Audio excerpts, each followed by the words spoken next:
Chapter 1. Are you getting enough sleep? What happens if you don't get enough sleep? Randy Gardner, a high school student in the United States, wanted to find out. He designed an experiment on the effects of sleeplessness for a school science project. With Dr. William C. Dement from Stanford University and two friends watching him carefully, Gardner stayed awake for 264 hours and 12 minutes. That's 11 days and nights without sleep. What effect did sleeplessness have on Gardner? After 24 hours without sleep, Gardner started having trouble reading and watching television. The words and pictures were too blurry. By the third day, he was having trouble doing things with his hands. By the fourth day, Gardner was hallucinating. For example, when he saw a street sign, he thought it was a person. He also imagined he was a famous football player. Over the next few days, Gardner's speech became so slurred that people couldn't understand him. He also had trouble remembering things. By the 11th day, Gardner couldn't pass a counting test. In the middle of the test, he simply stopped counting. He couldn't remember what he was doing. When Gardner finally went to bed, he slept for 14 hours and 45 minutes. The second night, he slept for 12 hours. The third night, he slept for 10½ hours. And by the fourth night, he had returned to his normal sleep schedule. Even though Gardner recovered quickly, scientists believe that going without sleep can be dangerous. They say that people should not repeat Randy's experiment. Tests on white rats have shown how serious sleeplessness can be. After a few weeks without sleep, the rats started losing fur. And even though the rats ate more food than usual, they lost weight. Eventually, the rats died. Has anyone stayed awake longer than Randy Gardner? Yes. According to the Guinness Book of World Records, Maureen Weston from the United Kingdom holds the record for staying awake the longest. She went 449 hours without sleep in 1977. That's 18 days and 17 hours. During your lifetime, you will likely spend 25 years or more sleeping. But why? What is the purpose of sleep? Surprisingly, scientists don't know for sure. Scientists used to think we turned our brains off when we went to sleep. Sleep researchers now know, however, that our brains are very active when we sleep. Some scientists think we sleep in order to replenish brain cells. Other scientists think that sleep helps the body to grow and relieve stress. Whatever the reason, we know that it is important to get enough sleep. Chapter 2. Mika's Homestay in London by Mika Tanaka. Mika Tanaka, a college student from Japan, had a wonderful homestay in London. She lived with a British family and studied English for a month. "What do you want for your 19th birthday?" my parents asked me. "A ring," I replied. However, instead of a ring, my parents gave me a 1-month homestay in London. On February 11th, I left Japan. On the plane, I worried about being all alone there, a stranger to London. But when I met the Flannery family, my host family, their warm welcome made me feel at ease. Both my host father and mother were very kind and treated me like their own daughter. Getting ready to go. Before going to London, I did some research on English schools in London and chose Oxford House College, mainly because it had reasonable fees. Also, there weren't many Japanese students at Oxford House. I took my parents' advice and requested that my homestay family have both a mother and a father, be native-born, non-smoking, middle-class British people, and live near a subway station. I later found that this was very good advice, since some of my friends at the English school were having problems with their host families. Living in London. Potatoes. It took me a little time to get used to the many kinds of potato dishes served. Fried potatoes, steamed potatoes, sliced potatoes, and different colored potatoes. My host mother was a good cook. She made delicious pasta and chicken dishes and even cooked rice for me. Nadige, a French girl, was another homestay student living with us, and we went around London together. On Saturdays, my host family would have a party at home with friends or family. When we returned from touring London, Nadige and I would join the party. On Saturday evenings, Mr. and Mrs. Flannery would go to their favorite pub to spend time together. Although I selected a school with few Japanese students, there were still at least 2 in each class. In class, I tried to speak a lot, but many Japanese students didn't use their English very much, even if they had large vocabularies and spoke only Japanese with their friends. Sometimes, I asked other people their impressions of Japan. Japanese people work too hard, said my French friend. My teacher thought that Japanese people were very rich. I did not agree with these points, but I was interested in knowing what foreign people thought. 1 month in London made me realize that speaking English was very important because it is the language that people from many countries use the most. I would like to be more open-minded about people from different countries, like my host family is. Chapter 3. It's not always black and white. You can find the names of colors in a lot of English expressions. Many of these expressions, however, talk about colors in very different ways. For example, the expression black and white can have different meanings.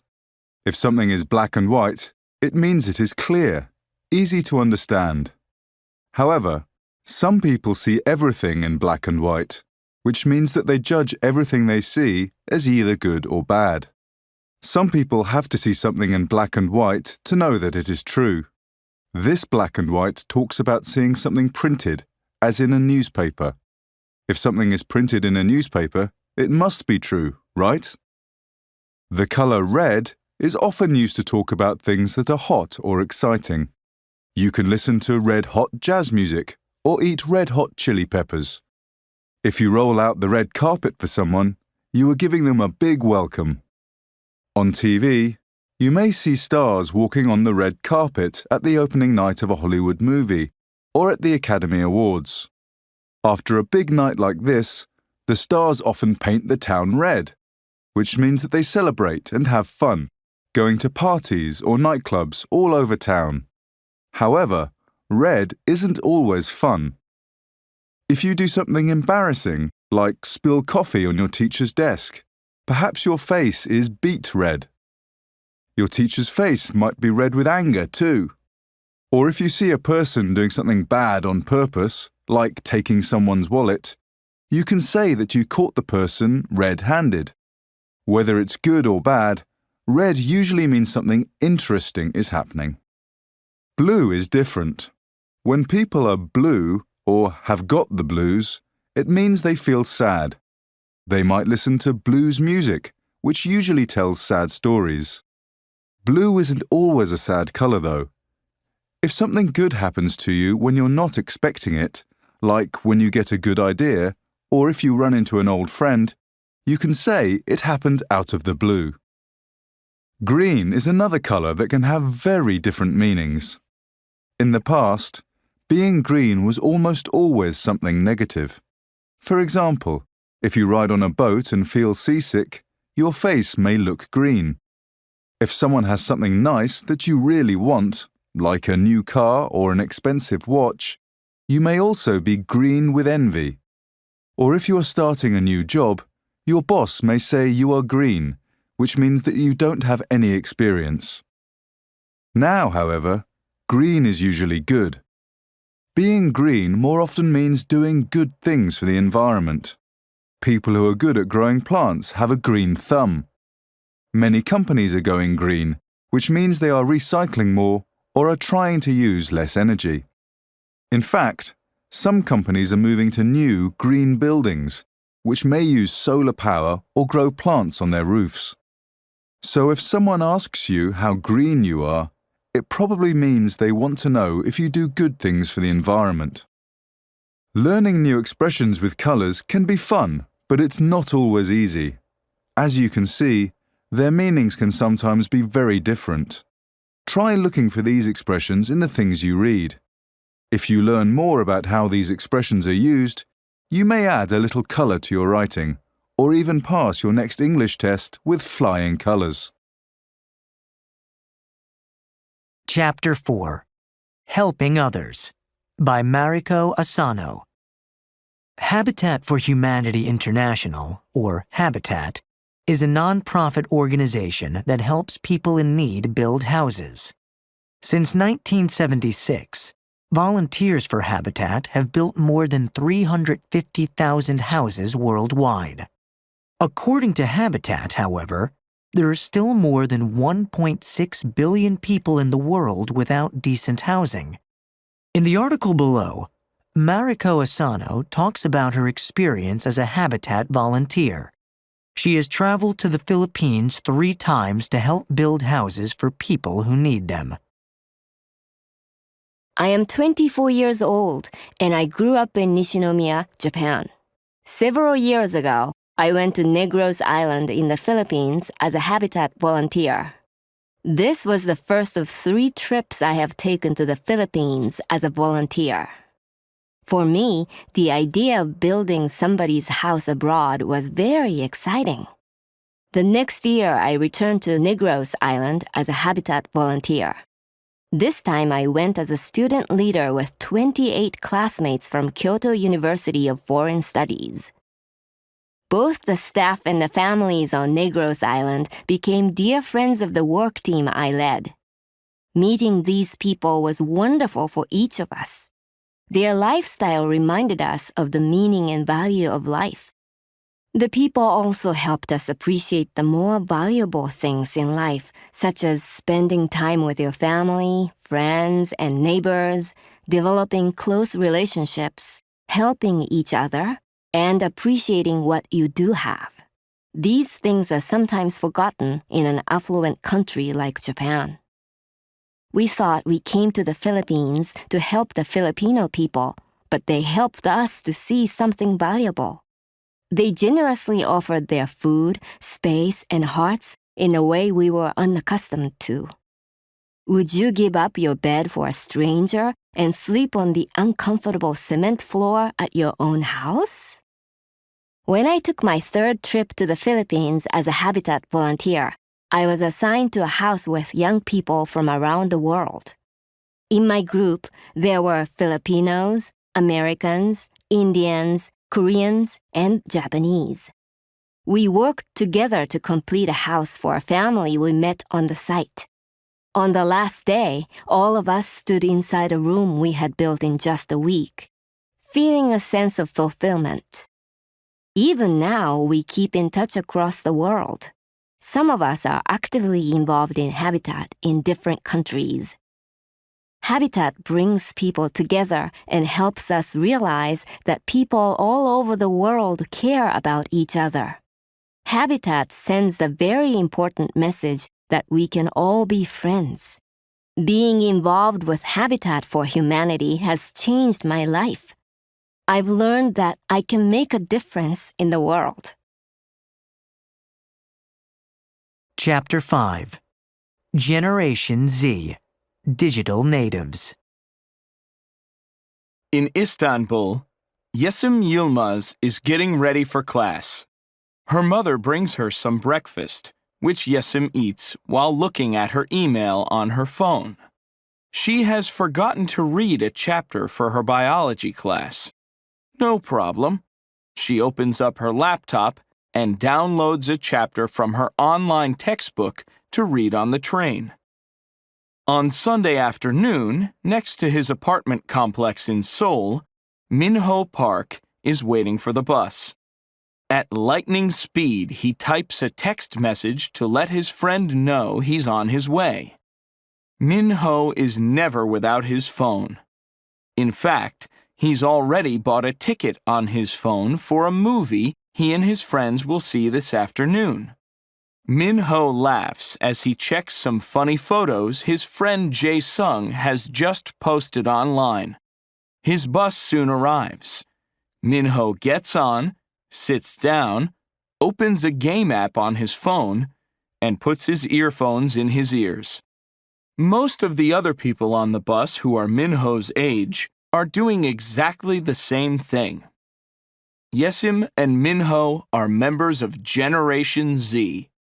They are sometimes called digital natives because they have grown up with the internet, mobile phones, and social media since they were children. In fact, many have never seen a VCR or a telephone with a dial. Members of Gen Z are people born between the mid-1990s and the early 2000s. They are also sometimes called Generation C, where the C stands for content, community, or creative. Their parents spent most of their teenage years listening to cassette players, watching VHS tapes, playing early video games, and calling friends on their family's telephones. Generation Z, however, is connected to its music, videos, games, and friends online all day, every day. Recent surveys show that young people in Asia spend an average of 9.5 hours per day online, and marketing companies know this. Every time they open their page on a social networking site, Gen Z members don't see only friends' updates and photos. They also see ads for products they might want to buy. Marketing companies work with social media sites to find out where their customers live, what movies, books, and music they like, and who their friends are. The companies use this information to show their customers the advertisements they want them to see. What does this generation think about marketing companies knowing so much about them? Are they worried about losing their privacy? Not many seem to be very worried about companies knowing how to sell things to them. Many Gen Z members are more concerned about keeping their private information from their parents. For example, Valerie Chen in Kaohsiung is upset because her parents want to watch everything she does online.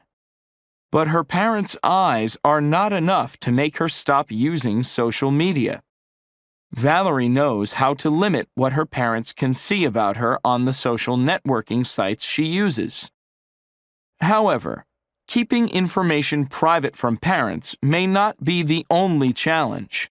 Many people are now finding out that posting funny pictures on the web can be a problem when they finish school and start looking for a job. In fact, some studies show that more than 70% of companies reject people who are looking for jobs because of what they can see about them online. Because they grew up using social media, maybe Generation Z will be better at protecting their personal information online than the generation before them. Only time will tell. Chapter 6.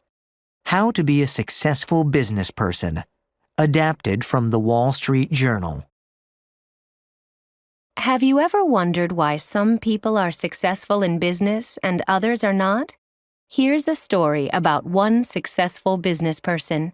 He started out washing dishes, and today he owns 168 restaurants. Zubair Kazi was born in Bhatkal, a small town in southwest India. His dream was to be an airplane pilot, and when he was 16 years old, he learned to fly a small plane.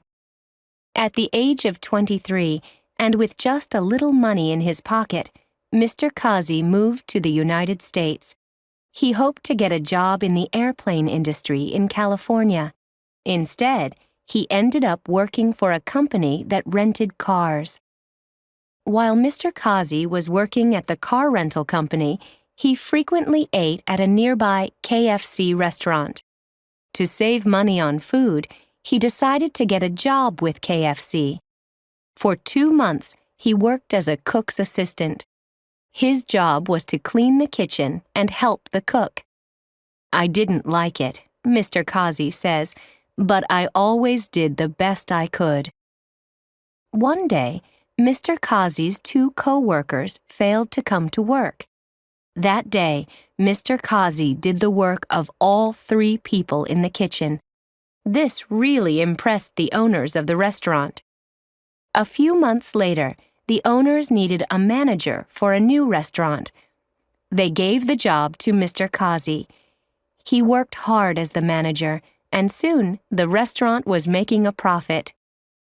A few years later, Mr. Kazi heard about a restaurant that was losing money.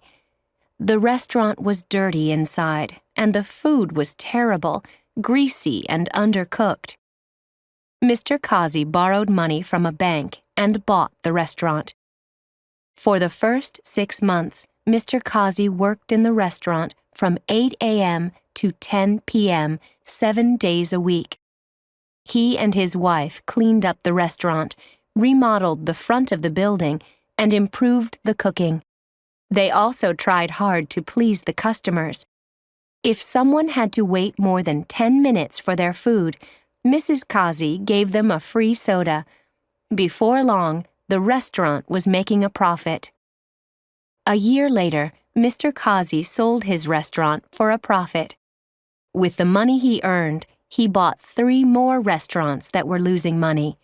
Again, he cleaned them up, improved the food, and retrained the employees. Before long, these restaurants were making a profit too. Today, Mr. Kazi owns 168 restaurants, but he isn't planning to stop there. He's looking for more poorly managed restaurants to buy. "I love it when I go to buy a restaurant and find it's a mess," Mr. Kazi says. "The only way it can go is up." Chapter 7. The Growth of Urban Farming. For most people living in cities, buying fresh vegetables and fruits means a trip to the supermarket. But how far does the produce have to travel to get to the store? In the United States, the average American produce has to travel 2,400 kilometers to reach the supermarket where it is sold. And many other kinds of produce in the supermarkets are imported from other countries, especially in the winter. It isn't hard to find fresh strawberries in the middle of January in Chicago. They have been flown in from South America. The United States isn't the only country that imports food. Most countries do. In fact, in Japan, 60% of supermarket food comes from overseas. In the United Kingdom, some studies say that 40% of food is imported. The city of London alone imports 80% of its food from as close as Europe and as far away as South Africa and New Zealand. If your bananas traveled 5,000 kilometers to reach you, are they still fresh? A lot of oil is used to grow and ship the food you find in the supermarket. Many studies say that 10 calories of carbon energy are used to make and deliver every 1 calorie of food we eat, and not everyone is happy about this. Some people want to use less energy because it's better for the environment. Others want to use less energy because they are worried that oil prices will rise in the future. Recently, the answer for more and more people is to grow their own food. even if they live in crowded cities. This trend, called urban agriculture or urban farming, can be found all over the world.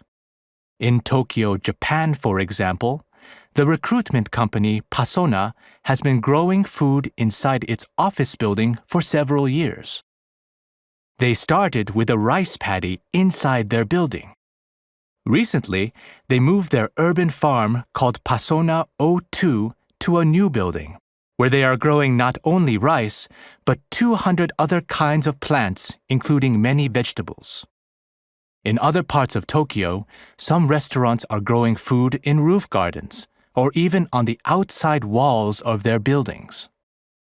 In Frankfurt, Germany, there is a popular community-based group that rents small pieces of land for people to grow their own food.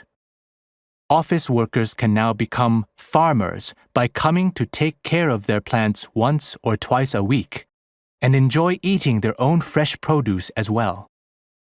Another community-based group, called Brooklyn Grange, grows vegetables on New York City rooftops and sells them to people and businesses around the city. Brooklyn Grange welcomes people to volunteer with them and learn more about farming.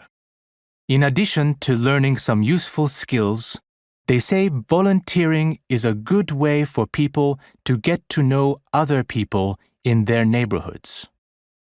How much food can people grow in small spaces? In the city of Pasadena, California, the Dervais family grows almost all of the food it eats in an area that is only about 400 square meters. They started this project in the 1980s because they wanted to live their lives using very little or no carbon energy. They also have an online journal and blog to teach other people how to grow their own food. In fact, it's easy to find blogs by urban farmers who are sharing their stories and farming tips with people all over the world. Urban farming isn't just helping people grow fresh food. It is also helping communities to develop and grow in city neighborhoods and online around the world. Chapter 8. Can you live forever? There's an old saying, "An apple a day keeps the doctor away." Certainly, apples are good for you, but can eating them really help you avoid getting sick? Could they even help you live forever? Eating apples may not be enough, but there's at least one man who thinks that living forever is possible. Ray Kurzweil, inventor and futurist. Ray Kurzweil was born in 1948 and grew up in New York City. Kurzweil is an inventor and is well known for his work in technology. Many of his inventions have been in the area of artificial intelligence, or AI for short. Kurzweil is also well known as a futurist, a person who has strong ideas about how the future might be, or perhaps should be, based on his knowledge of science. Kurzweil's view of the future. Kurzweil believes that by 2050, there will be a new technology called nanobots, tiny machines, that will be so small that billions of them will be able to travel inside your body and fix problems in each cell. Kurzweil also believes that by then, computers will be able to think just like a person's brain. He just has to live long enough so that he can take advantage of these inventions. He believes that diet and exercise are the keys. Kurzweil's plan: diet and exercise. Besides all of his famous work in technology and futurology, Kurzweil may be best known for what he eats and drinks. Kurzweil and his personal doctor, Dr. Terry Grossman, have created a special diet and exercise program. Using these tools and a few others, Kurzweil hopes to live forever. Kurzweil drinks very large amounts of water every day. He believes that a lot of water is needed to get all of the toxins out of his body. He never drinks soft drinks or coffee, but he does drink green tea. He thinks it does many good things for his body. Kurzweil also believes that certain kinds of foods are unhealthy. Instead of eating foods like white bread, potatoes, and white rice, he thinks people should eat foods like whole wheat bread and brown rice. For many years, Kurzweil has not eaten any food that has sugar in it. He eats mostly vegetables, lean meats, and tofu. Kurzweil also does a few other things for his health. He tries to have very little stress in his life, and he makes sure he gets enough sleep every night. He exercises daily and meditates regularly as well. Kurzweil also takes special vitamins and other supplements that he feels will help slow the aging of his body. In fact, he takes over 150 different supplements every day. The race between age and invention. Will this routine help him live until 2050? Maybe. Kurzweil regularly takes tests to check the age of his body. When he was 40 years old, the age test said his body was like a 38-year-old's. In 2009, at age 61, the same test said that his body was like a 40-year-old's. He feels that if his body only seems 2 to 3 years older after 20 years, living until 2050 may be possible. Plan B. What if his body dies before nanobots can save him? Kurzweil is already planning to have his body frozen by a company called the Alcor Life Extension Foundation. They will keep his body frozen until they feel that the technology is ready to bring him back to life. Many scientists believe that Kurzweil's ideas about living forever are not really scientific at all. But Kurzweil thinks that as long as he waits for enough technological inventions, both his mind and his body may be able to live forever. Chapter 9. Baseball Fans Around the World. Baseball is a very popular sport in Asia, North America, South America, and even Europe. While the rules of baseball are similar from country to country, the behavior of baseball fans is very different. Here's a look at some of the differences in fan behavior around the world. In Japan. Baseball fans in Japan are loud, really loud. The sound of chants, cheering, drums, and trumpets continues non-stop throughout a baseball game in Japan. When a team goes to bat, their fans sing a different song for each batter at the plate. And even when their team is losing badly, Japanese fans continue to yell and scream. Foreign baseball players in Japan are often surprised that the fans never boo a player. According to the American pitcher Brian Warren, baseball is more fun in Japan. When I used to play in Venezuela, Warren said, fans threw things at me when I didn't pitch well. This never happens in Japan. When a Japanese player hits a home run, the fans give the biggest cheer of all, a banzai cheer.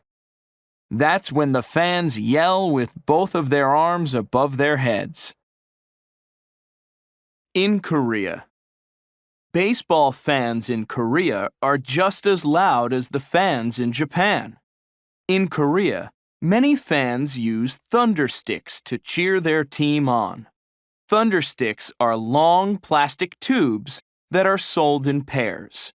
A fan hits the two thundersticks together to make a loud noise, encouraging their favorite players, or distracting the team they don't like. Cheerleaders are also a big part of baseball games in Korea. They lead the fans in songs, chants, and dances. When a player does well, the cheerleaders and the fans celebrate by doing a special dance created just for that player. In the United States, Asian visitors to the United States are often surprised and disappointed by how quiet American baseball fans are. When I went to a baseball game in San Francisco, everybody was just sitting there watching the game. It was kind of boring, says Barry Iwasa, a Japanese student at the University of California, Berkeley. Baseball was invented in the United States, Iwasa says, but Americans don't seem very excited about their game. It's true.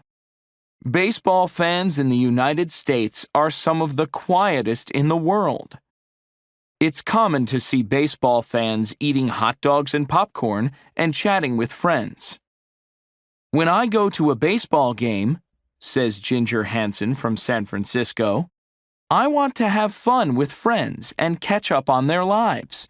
The real reason I go is for the social experience. In the Dominican Republic.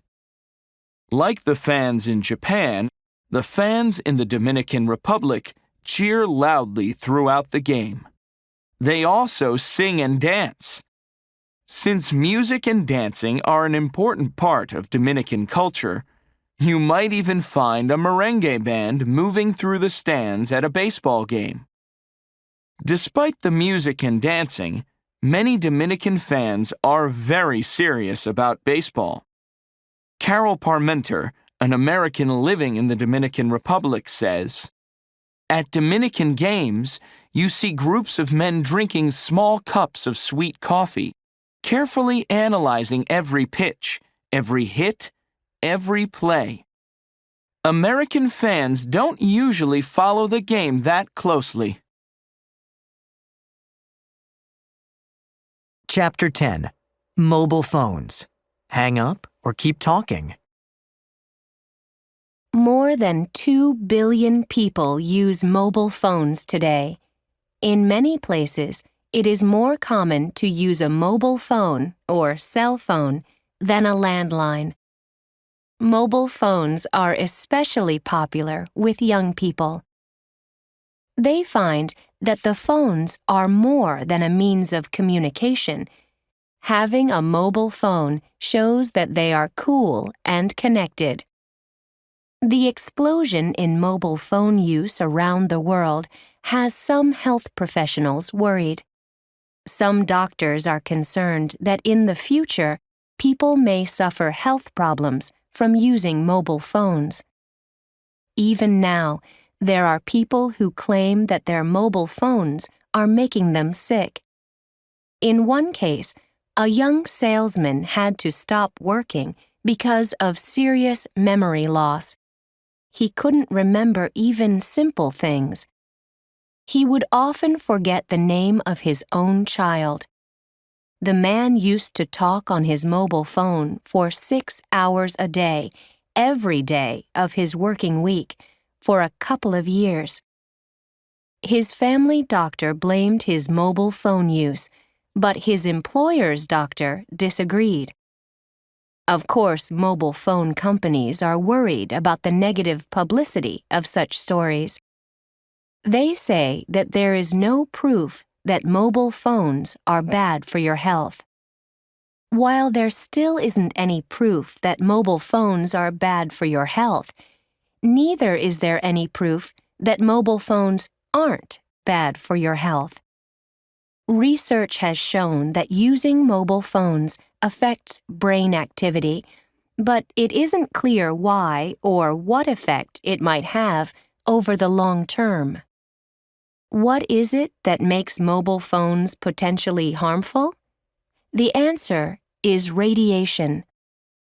Radiation happens when one object sends heat or energy to another object. Heat radiation from the sun, for example, is heat sent from the sun to the earth. High-tech machines can detect very small amounts of radiation from mobile phones. The amount of radiation from mobile phones falls between the lower amount that radio waves produce and the higher amount that microwaves make. It's a fact that some radiation comes from mobile phones.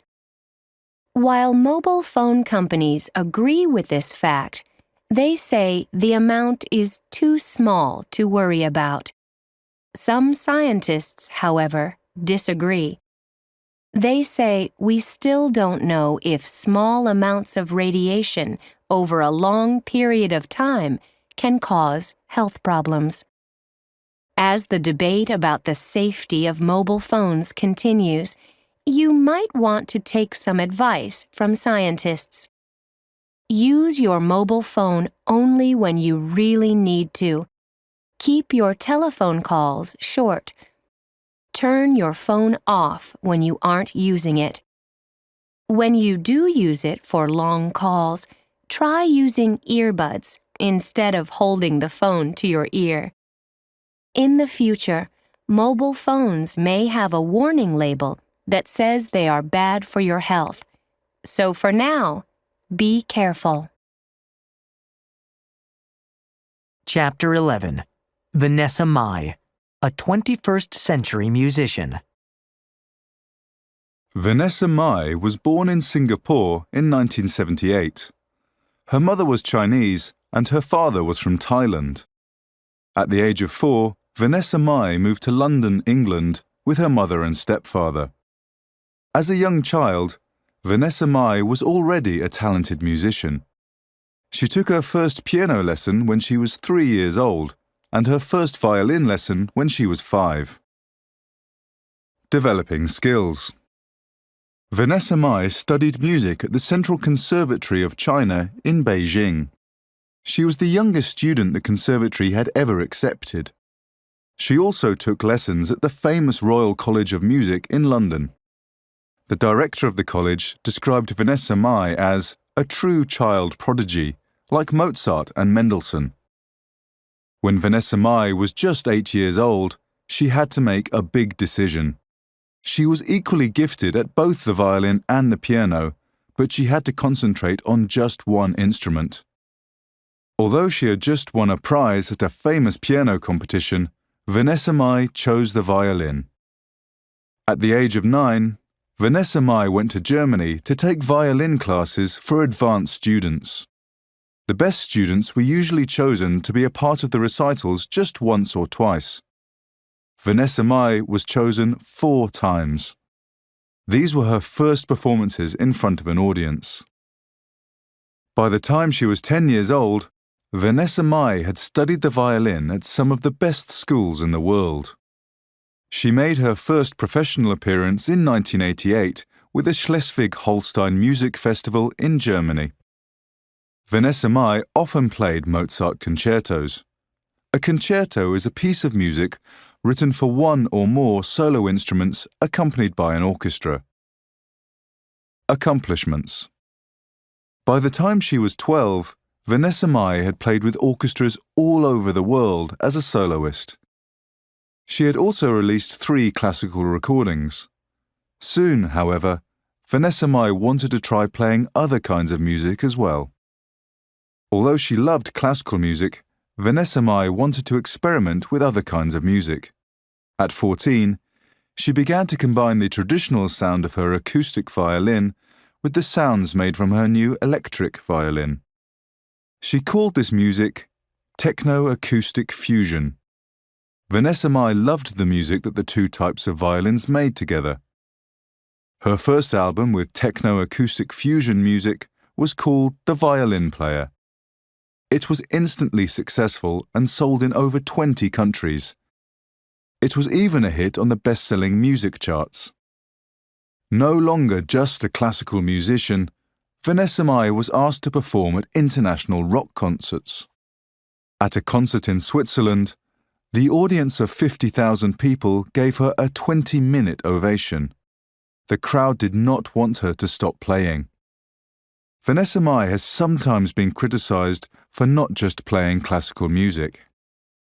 However, she feels it is important to introduce violin music to a new audience, and that her style of music has been helpful in reaching that goal. If, as a result of my music, people see the violin as a fresh, up-to-date instrument, that's fine with me. Chapter 12. A Day in the Life of a Freshman by Chung Jae-hyuk. Chung Jae-hyuk wrote this story when he was a university student in Seoul, Korea. Approximately 24.5 million people live in Seoul and its surrounding areas. Wednesday, 7 a.m. I get up about 7 o'clock in the morning. Since my friends and I have a group blind date with students from a women's university tonight, I take extra time to look my best. My mom calls me to eat breakfast, but I don't think I can. It's already 7:30, and I don't want to be late for my 9 o'clock class. It takes me about an hour and a half to get to my university, so I hurry out. 8 to 9 a.m. I take the bus to the subway station. There are so many people on the bus that I can't breathe. There is so much traffic that the bus can only crawl along. Finally, the bus arrives at the subway station. Unfortunately, there are a lot of people on the train and the air is stuffy. We finally arrive at Shincheon Station and my university is now about a 10-minute walk away. I run to my philosophy class so I won't be late again. I have already missed this class 4 times. 9 to 11 a.m. Thank goodness, I'm safe. The professor comes in just after me. But now I'm so tired from running that I can't concentrate. Then the person next to me asks what the homework is for our English class. That's right, there was English homework, but I forgot to do it. So I spend philosophy class doing my English homework. English class is next. It seems like English is one big mountain that we all have to get over in our university days.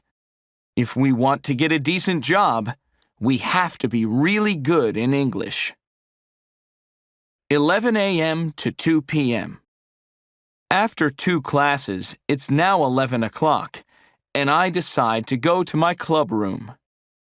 Our club members spend their free time hanging out in that room.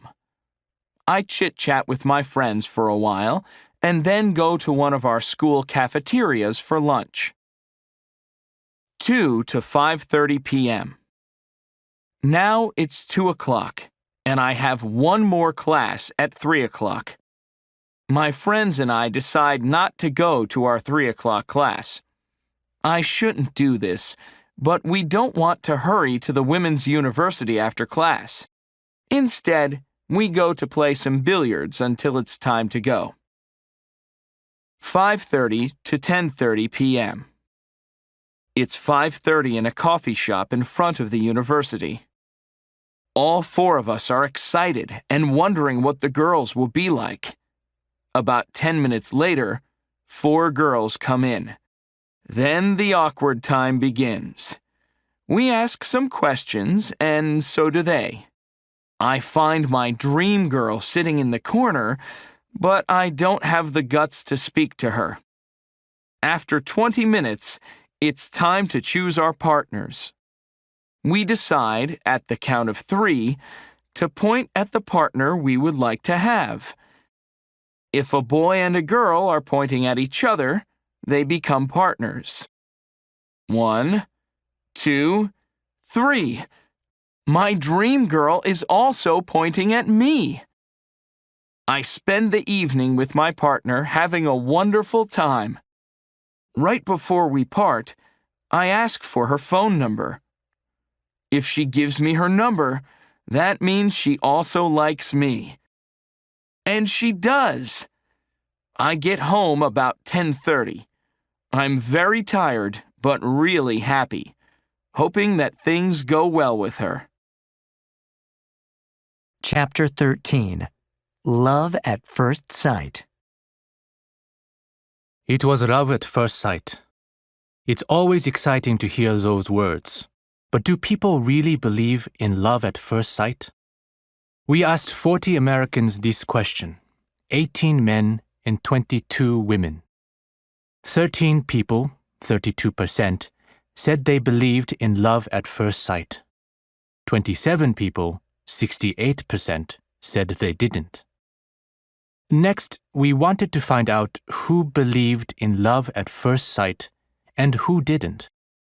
We were surprised to find that both younger and older people believed they could fall in love in a few short seconds. We also learned that people from many different professions had love at first sight experiences. These people included a scientist, an artist, a dancer, and a computer programmer. What was the most interesting thing we learned in our study? More men than women believed in love at first sight.